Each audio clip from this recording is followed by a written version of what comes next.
Welcome to the very first Palisadoes podcast on March 31st, 2017. The Palisadoes Foundation is a registered 501c3 nonprofit organization registered in California. It was conceived by a group of Jamaican technology professionals interested in assisting in the continued development of new and existing technologies in Jamaica. Our flagship program is the Calico Challenge. It offers stipends to Jamaican students to write software code for various open source software projects. It allows students to publicly show the quality of their work. Our first guest is Collette Bailey, a University of Technology student who is a Palisadoes volunteer. We'll be talking to her about school, her volunteer activities, and the future. Welcome to the program, Collette. Hi, Peter. Thanks for having me. Oh, it's excellent. Thank you very much for agreeing to talk with us. I have a few questions about your involvement with the university student life. What university are you attending, and why did you choose it? I'm currently a student at the University of Technology, Jamaica. Honestly, this is gonna be weird, but I chose UTech firstly because coming out of high school, I didn't want to go back to sixth form. Like I didn't actually find my way into computing until 2 years after actually graduating. So I originally wanted to do science. I like the sciences, and I started off doing the biology, chemistry, stuff like that. And then I graduated from high school and I was like, I don't really know if I want to do this. And then I from there, in finding out what I wanted to do, I got a job at KPMG. And, it wasn't until like 2 years after working in the admin department that I was like, okay, no, this is not what I want to do. And I did some soul searching, and I found out that there was this computer science program at UTech, and then I applied and I got through, and so now we're here. So it's interesting. You started out in the sciences, went to KPMG, which is more accounting and auditing, and then Yep. from there went into computer science. Yes, exactly. So what field of computer science are you studying at the moment, and why is it important to you? So right now I'm mostly doing project management and business analyst kind of work because that kind of stuff because I really was not like super passionate about coding. Like it just was never something I do for fun. I mean, I have my friends that, they just work on random, like I have an idea and they just do it. And it just was never me. I'm more like, I tend to be more on the management side. I tend to be like time management. I'm really good with making sure people do what they're supposed to do and get tasks done. So I started to focus on that. And then last month, uh, last month I was introduced to data science and data analytics, and so I've been doing this course online where they teach you about R and D3, and so I find myself being more drawn into like the analytics of data and visualization and stuff like that. So that's where I'm heading right now. Okay. And so what sort of opportunities do you see for that field in Jamaica at the moment? I I feel like with the advent of like with information technology, a lot of information is being collected by companies like, NCB, those big companies. They have a lot of data that they're collecting from persons, and no one really looks in to see what does this data mean and how can we use this data now to channel moving forward. Like where do you need to put your advertising dollars? What would be the best way to which direction to go with the company? So I feel like that's like a lot of it's gonna get to the point where a lot of companies are gonna need persons to be able to sort through all the data that they have, tell them, okay, what does this data actually mean to the company, and then help them make decisions in moving forward. And I feel like that's where I'm gonna be. Do you find it difficult to describe what you do to people who are not familiar with IT? What works best in that description that you provide? Yes, it is very difficult sometimes to explain to persons what exactly I do. Sometimes it's hard for me to figure out exactly what do I do because I tend to shift focuses. But how it's best for me is to apply it back to that person, like because everybody in some way or form is they interact with computing, they interact with information technology, whether it's just going on Facebook and all the inner workings that go behind making Facebook available and why it's so huge. So I tend to try to relate it back to the individual person and how the things that they do within computing or how, they can relate to it, and that tends to help a little bit more. So, in what ways do you think that new graduates can contribute to the industry in this particular field of data science? That is an interesting question. I I'm gonna talk specifically about where I can see myself, because I can't honestly say that I know very many people who are interested or who have this, like, want to do this thing. I haven't actually seen me personally, I haven't been able to find anybody who's currently doing this in the field to, like, that kind of mentorship. But I do think it's important to start somewhere. So I can't say for right now that I'd be able to do all the things or be able to look into the data and stuff like that. But in terms of starting out from the ground level, figuring out how the inner workings of the IT departments, actually starting somewhere in the department, because I don't think I'm gonna start off with data science. I think more than likely what's gonna happen is I'm gonna start off by being a business analyst, and then from being a business analyst or a soft project manager, I'm going to gradually make my way into data science. Does that make sense? I'm not sure. Yeah, but I'd say start off, and then through being inquisitive and thinking about new ideas and going forward for those ideas, I feel like that's how persons, because a lot of young persons, they have the time, they have the interest.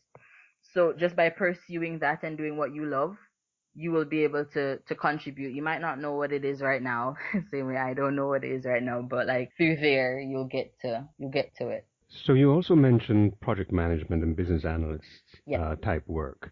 What large projects have you heard about in Jamaica that really pique your interest? A project that you would like to be able to participate in? What fires your imagination? Like, it has to be a computing project? No? Okay, so growing up, what I wanted to do was, I wanted to be a volunteer in terms of like a work for different charities. I wanted to work at an orphanage, basically. That's what I wanted to do. And I was like high school coming up before I had to pick a specific field. And the company that my mom works for, I tell BPO, they have these programs where persons can go into the various, like, children's homes, and they build things for like, for instance, if they need, like, they donate beds, but they coordinate that thing, and it's from people from all over the world would send them money, or they would come down, like, different organizations like UNICEF and stuff, and then they would help coordinate that, like the call center company would help organize that. And so that was one of the, like, my first things, like, how does one person coordinate all of that and make that happen. And I think, like, that's one of that's a project I can think of right now that was really interesting to me. So, it's interesting that your introduction to project management actually came through the philanthropic work of Yep. of an IT company. Yep, exactly. That's very interesting. So now you're actually a volunteer for the Palisadoes Foundation. How did you hear about the Palisadoes Foundation? I was the project manager and secretary for a club, which is IEEE student branch, IEEE UTech student branch, sorry. And there was a student union representative. He came to me and he was saying there's this organization, they're this tech company and tech organization, and they're interested in finding student branches to help promote what they're working for. And he didn't really have, like, details about what it was. All he told me was it involves Git and it involves open source, and it's about promoting, like, a community within ICT in Jamaica. And I was like, yep, this is something we should look into. And me and Jordan Jones, who was the then president, got the contact from the student union representative, and then we responded to the email in, showing our interest. And then from there we were introduced to the Palisadoes organization and the challenge, and it just progressed from there. So, how would you describe your experience of being a volunteer? What have you learned? I have learned so much. Wow. So the very first thing it taught me was time management, the importance of networking. It has just been, there's never a dull moment, honestly. There's always something to do, whether it is planning promotions whether it's just persons coming up to you and asking you for help, where do I think they should start if they want to contribute but they're not sure. What is the importance of open source, and trying to get teachers involved as well so that they can promote it to their students that I don't interact with on a daily basis. I think one of the biggest things it has taught me, being a volunteer and through like working with the Palisadoes organization, I had no clue about GitHub or version control. And through learning and talking to persons in the industry, I realized the importance of, even if I'm not passionate about programming or software development, right? The importance of being able to have those skills and the benefits that has when I try to market myself, having left the university when I do of technology. So you mentioned Git. So many Yep. of the people who would be listening to this podcast wouldn't know exactly what that is. Could you explain what it does? Git is a tool that is used to interact with the interface of GitHub, which is the online repository for your projects. And so it has various commands and stuff that you have to use a command line to do. And I had no clue about the command line. I was at the point in time when I was introduced to the Palisadoes organization, just learning about that in a course at school. So when you say a repository, does that mean that the code is stored in the cloud? Yes, exactly. It's independent of your own machine. So if something happens to your personal machine, it is stored there, so everybody can access it at any given point in time. So it facilitates collaboration, so other people Yes. can see what other people are working on. Yeah, exactly. I see. All right. Well, that's really interesting to get your opinions on that. So we now have the Calico Challenge. It's an annual summer work-study program for students. How have you seen it evolve since its inception in 2016? Students are very involved, like in terms of planning what the challenge is. So what it started out being was basically a feeder program into the Google Summer of Code. So it would give you an opportunity to work on something that you could then use as experience when you're ready to apply for the Google Summer of Code. And that's what it started out being. And then from there, and in like student suggestions and bouncing off ideas and seeing what worked and what didn't work, it has evolved into more of a promoting open source itself, promoting collaboration itself within the different universities as UE and UTech, and like the stipend that they're given, because the stipend allows the students to then not have to worry about work or stuff, but focus on programming and making contributions and commits and building an actual software or program at the end of the summer that you can say, yes, this is something I worked on, and be proud of that thing. So yeah. Could you explain to our listeners what exactly open source programming is and what the advantage of it is for software developers? Open source software is just software or code that is made freely available to anybody. There's no licensing, there's no fees involved. You can access the code, use it. The only like caveat is that you have to say basically who you got that code from. So it wouldn't be ethical to just copy the code and use it without giving props to the person who made it. I think open source it's important in terms of why persons should contribute to open source. It firstly education, because persons can then look at the code, what you have done, if you have created something, use it for their own use, look at it and build on it. So then it also helps with continuity. It is important also because it helps with globalizing your brand, because everybody is it's free for everybody to use, so more persons are going to be encouraged to use it. Right, and there are also companies that I've heard about that actually provide the software as a service and charge for the maintenance of it for people to use. And they also make the software available over the internet as a fee.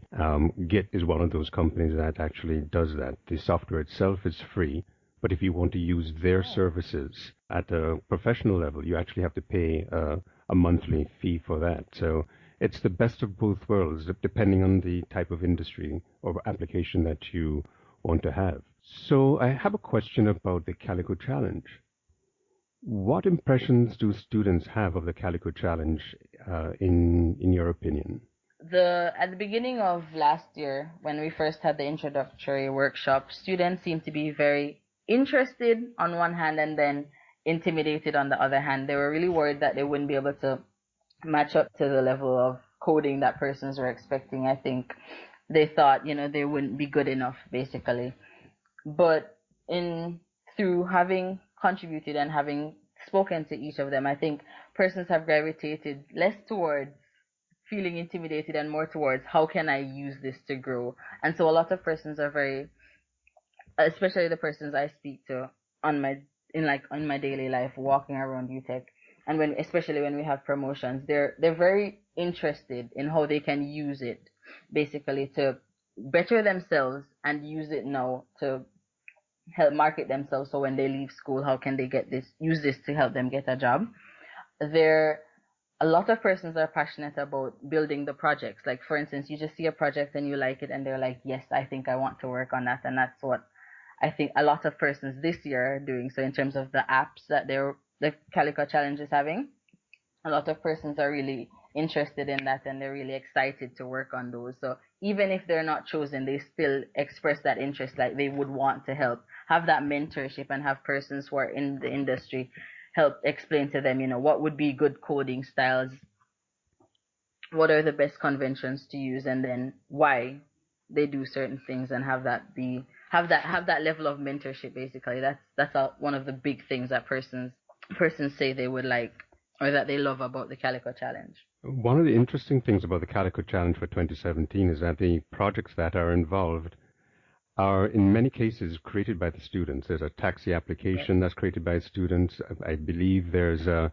graphing and visualization program that is done by the students. There's a network topology type system, mobile apps. It seems to be a wide range of projects, and all of them started or primarily contributed to by students at UTech and UWI. Yep, exactly. How have Jamaican businesses reacted to the Calico Challenge? I have spoken to 3 or 4 tech companies and just regular businesses in my role as the Palisadoes volunteer, and most persons are they're very happy that the Calico Challenge exists, not just to see what students are capable of doing, but because a lot of the times it aligns exactly with the kind of goals that they're trying to set for themselves and their organization. So seeing the growth of students helps their company to grow because the level of their human resource will also be increased, and they can then it promotes basically the things that they would want to see persons coming into their company to have. For example, they would want their persons in their company to be able to work in a collaborative environment where you don't necessarily see the person that is also working on a project with you. So you have to make sure there are no like merge conflicts and stuff like that. So when they see the kind of thing that the Calico Challenge is they're trying to do, they want to then align themselves with this brand because it also aligns with what they are trying to achieve with their corporate social responsibility and just for their human resource development. So they're very they're very excited about what we're doing as well. That's really good to hear. That's really, really good to hear. I'm glad that we have started to get the interest of the industry. It's a unique opportunity for Jamaican industry and the Jamaican diaspora to collaborate with students on a common goal. And that is really what the Palisadoes Foundation has really been trying to promote and achieve. And it's very encouraging that this is the type of response that we're getting from all parties. The Jamaica Computer Society, what role have they been playing in this? I would assume that they would be taking some part. The Jamaica Computing Society, yeah, they play a very big part. They help with the disbursement of funds and in spearheading some of the activities that we have. They help. They're one of our main partners in making the Calico Challenge possible. They, in terms of getting persons the donations from persons, coordinating that, and then taking care of the disbursement for each of the students so it allows for the Calico Challenge to happen. They're very instrumental in having it. So we've spoken about how Jamaican businesses have reacted to the Calico Challenge. Have they been sponsoring the challenge in addition to providing the enthusiasm for the students? Yes, certainly. We have, from last year, we had JPS Foundation, who was our main sponsor, and this year we have a ton more. We have Real Decoy, we have Night Fox, we have the Sutherland Global Services, and we have Bacayard Jamaican restaurant in Silicon Valley. And in addition to providing money or providing donations, some of the sponsors also provide mentorship. So that's another way that they're helping to contribute and make it possible. It's worthy to note that the JPS Foundation has donated both in 2016 and Oh, 2017. 2017, yep. All right, that's good. That's excellent. And my last question, would you recommend volunteering for the Palisadoes Foundation to students, and why? Absolutely. It's one of the things that I do on a daily basis when I'm talking to students who express interest in not just the Calico Challenge but the Palisadoes organization on a whole.